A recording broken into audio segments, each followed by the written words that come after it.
미국이 평화안을 하나 내밀었는데 이게 사실 우크라이나한테는 선택지가 없는 거나 마찬가지예요. 오늘 저희가 들여다볼 이야기는요, 전쟁이 어떻게 끝나느냐가 아닙니다. 오히려 하나의 최후 통첩으로 시작되는 그 절체절명의 위기 속으로 한번 들어가 보려고 합니다. 자, 그럼 바로 시작해 볼까요? 이야기는 전쟁의 한복판이 아니라 모든 것이 막다른 길에 몰린 바로 그 순간에서 시작됩니다. 미국의 최후 통첩이 던져진 바로 그 위기의 정점에서요. 때는 2025년 11월 남아프리카 공화국 요하네스버그에서 G20 정상회의가 열리고 있습니다. 원래대로라면 세계 경제를 논의해야 할 자리인데 갑자기 분위기가 완전히 달라졌어요. 미국의 일방적인 최후 통첩 때문에 회의장이 순식간에 위기 대응 본부처럼 변해버린 거죠.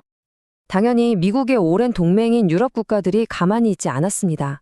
특히 프랑스 대통령은 이건 미국 혼자 결정할 문제가 아니다라면서 공개적으로 반발하고 나섰죠. 그러니까 동맹 간에 이미 균열이 보이기 시작한 겁니다. 그럼 대체 미국이 뭘 요구했길래 이럴까요? 바로 이겁니다. 28개 조항으로 된 평화안을 내밀면서 딱 잘라서 목요일까지 결정하라고 한 거예요. 받아들이지 않으면 지금까지 해왔던 모든 군사적, 경제적 지원을 끊어버리겠다고 말이죠. 이건 뭐 협상이 아니라 거의 협박에 가깝죠. 트럼프 대통령이 과거에 젤렌스키 대통령에게 했다는 이 한마디가 지금 이 상황의 본질을 너무나도 적나라하게 보여주는 것 같습니다. 힘의 논리가 모든 것을 지배하고 있는 거죠.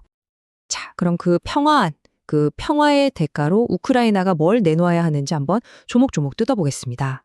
내용을 한번 보세요. 정말 충격적입니다. 영토, 군사, 정치 세 부분으로 나뉘어 있는데요. 먼저 영토는 돈바스랑 크림반도를 그냥 러시아에 넘겨주라는 거고요. 남부전선은 지금 싸우고 있는 이 상태 그대로 멈추라는 겁니다.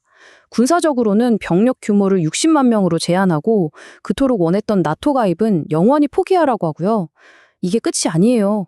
100일 안에 새로 선거를 치르고 심지어 러시아를 다시 G8에 복귀시키랍니다. 우크라이나가 지금까지 싸워온 이유가 완전히 부정당하는 사실상 항복문서나 다름없습니다. 이 화면을 보시면 그 차이가 더 명확해지죠.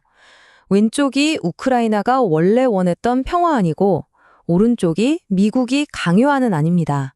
국경 회복 대신 영토 활령, 러시아군 철수 대신 주둔 유지, 전쟁 범죄 처벌 대신 사년, 모든 게 정반대입니다.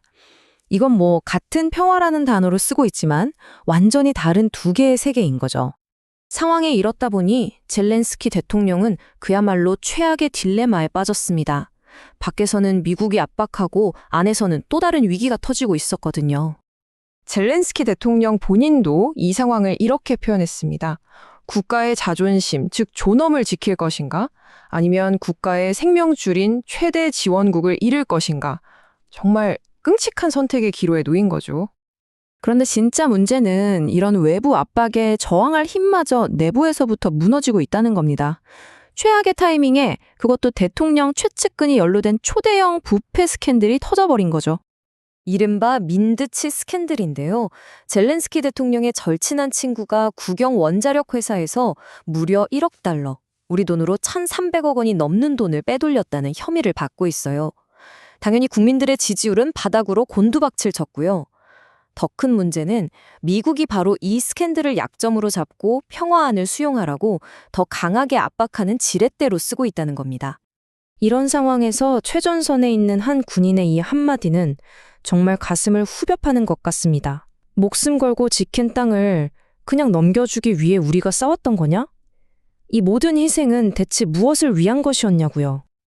자, 그런데 전쟁은 총으로만 하는 게 아니죠. 지금 보이지 않는 곳에서는 어마어마한 돈을 둘러싼 또 다른 전쟁이 벌어지고 있습니다. 바로 동결된 러시아 자산 문제입니다. 전 세계에 묶여있는 러시아의 국가 자산이 무려 3,350억 달러, 우리 돈으로 400조 원이 훌쩍 넘습니다.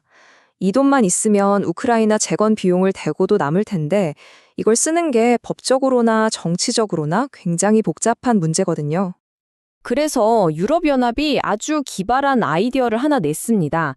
배상금 담보대출이라는 건데요. 좀 복잡하게 들리지만 간단해요. 동결된 러시아 자산 원금은 못 건드리니까 거기서 나오는 이자 수익을 담보로 잡는 겁니다. 그리고 그 담보로 유럽연합이 우크라이나에 먼저 돈을 빌려주고 나중에 전쟁 끝나고 러시아가 공식적으로 배상금을 내면 그 돈으로 갚게 하자는 거죠. 계획은 참 좋은데 현실의 벽에 부딪혔습니다. 러시아 동결 자산 대부분이 벨기에에 있는 한 금융기관에 묶여 있거든요. 벨기에 입장에서는 덜컥 겁이 나는 거죠. 만약 이걸 담보로 돈을 빌려줬다가 나중에 러시아가 우리 돈 내놔라 하면서 소송 걸고 보복하면 어떡하냐는 겁니다. 그래서 이 위험을 우리 혼자 질 수 없다. EU 회원국 전체가 같이 책임져야 한다고 버티면서 일이 진행이 안 되고 있는 상황입니다. 이제 마지막 퍼즐 조각을 맞춰볼 시간입니다. 바로 정의의 문제입니다. 전쟁을 일으킨 러시아 지도부를 과연 법정에 세울 수 있을까요? 여기서 우리가 알아야 할 중요한 개념이 바로 침략 범죄입니다. 이건 전쟁 중에 벌어지는 학살이나 포로 학대 같은 전쟁 범죄와는 달라요. 그보다 더 근원적인 문제, 즉 전쟁을 시작하기로 결정한 그 행위 자체를 범죄로 보는 겁니다. 그래서 지도자의 범죄라고도 불리죠. 그런데 문제는 이걸 처벌할 국제법정이 마땅치 않다는 거예요. 그래서 이런 법의 공백을 메우기 위해서 특별재판소를 만들자는 얘기가 나오고는 있는데 이것도 현실적으로 넘어야 할 산이 너무 많습니다. 가장 큰 장애물은 보시는 것처럼 세 가지입니다. 첫째, 국제법상 현직 대통령은 면책 특권이 있어서 기소하기가 어렵습니다. 둘째, 설사 기소한다고 해도 그 사람을 어떻게 체포해서 법정에 데려올 거냐는 신병 확보에 문제가 있고요. 마지막으로 판결이 나와도 그걸 강제로 집행할 수단이 마땅치 않다는 거죠. 정의로 가는 길이 이렇게 험난합니다. 그래도 희망이 아예 없는 건 아닙니다. 지금 당장 재판을 열지는 못하더라도 특별재판소를 만들어서 미리 증거를 수집하고 기소장을 준비해 둘 수는 있어요. 언젠가 상황이 바뀌었을 때 곧바로 단죄할 수 있도록 만반의 준비를 해두는 거죠. 아무도 처벌받지 않는다는 최악의 상황만은 막아야 하니까요.